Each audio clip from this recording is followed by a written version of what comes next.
How did you like your trip through the house in Haunted Hill? Like I said, that was voted the #1 haunted house in the year 1993, and hopefully that beginning segment was able to give you an idea of what it takes to start from nothing, basically, and build a successful haunted house. Now we're going to take a trip through the Darkness Haunted House.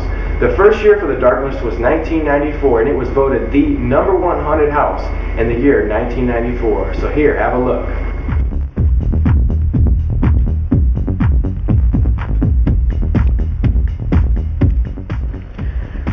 This is the location of the Darkness Haunted House. It's located in the old Welch baby carriage factory.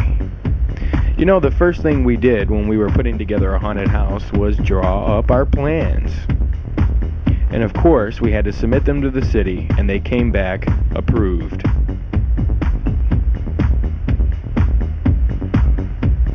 Then we ordered in our material, our drywall, and our metal studs. And of course, we ordered in 2x4s and plywood and paint and screws and nails and just about everything else you can think of. Then we started the work. We grabbed our circular saws and got busy.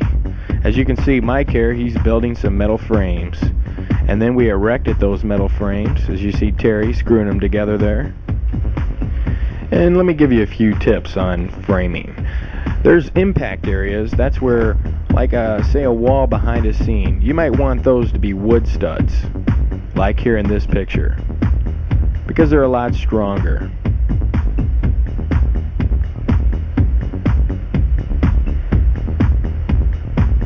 As you can see over the entire haunted house, you can see now our framing's done. It's time to move on to other things like the electric.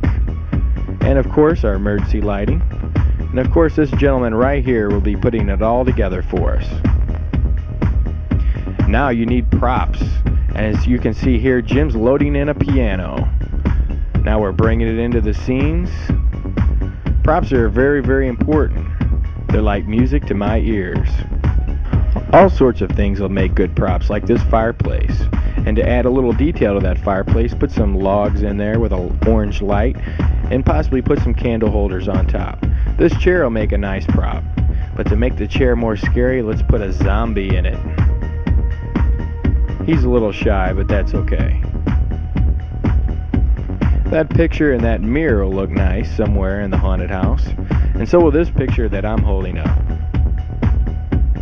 Those books look good on a bookshelf in some sort of library scene. Of course you need tombstones. And these masks will look really good on the actors once we get open. Our next step was to build a lobby for our haunted house. We wanted it to be something interesting, so we decided to build a type of horror museum. The first thing we did was put up our walls. And then we decided to build a concession stand. More of a souvenir stand, I should say. We'll sell t-shirts, keychains, and all sorts of other things. And now that our souvenir stand is done, it was time to add some detail to the museum. Here's Jim building some brick walls for our Dracula display. And there's Timmy putting some final touches on the walls. Later, I came in and spray painted it to look like this. And then eventually we'll put some posters on it. We'll move Dracula into a spot. And boy, does he look good. Next, we had to find some scary Hollywood props, like this Predator. These big monsters need somewhere to stand. That's why we built these podiums for them to stand on. And as you can see, this pumpkin head looks really nice on that podium. The next thing we needed was some scary faces, not Jim's, but Vincent Price's.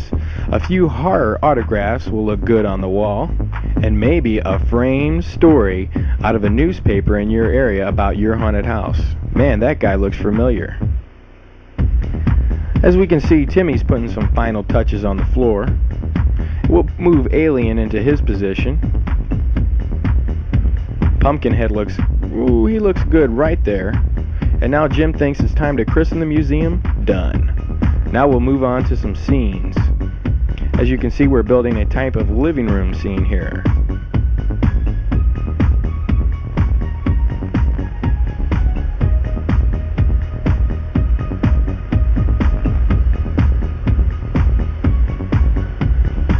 Here's Jim walking through the Frankenstein scene. And there's Frankie laying around as usual. He's never any help. This guy looks like he's got real problems.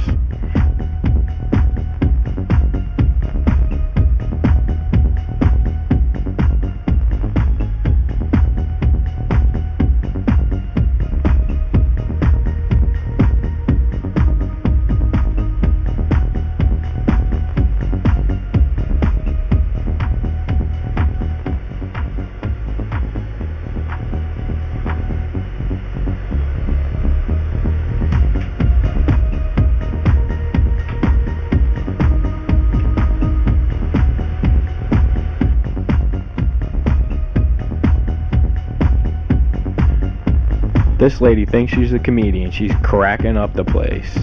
Next thing we did was to build some gothic looking fences and gothic rails, as you can see here.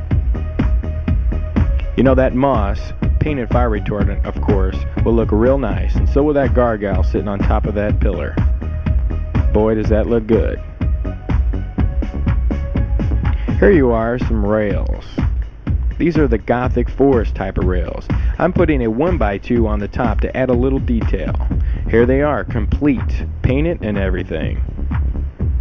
And don't forget, when your haunted house is done, before you let the people in, clean up all the trash.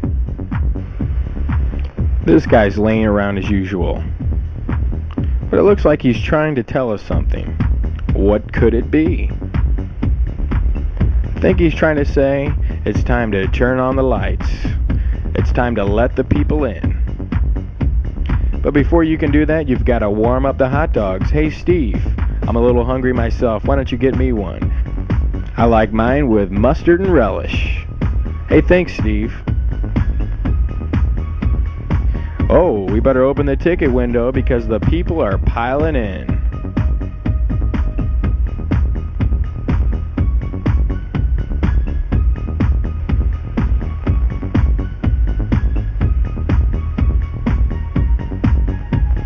Wow, finally, the ticket booth is open. It's time to sell the tickets. So what we'll do is we'll take their money, we'll give them their tickets, and they'll be off into the darkness haunted house.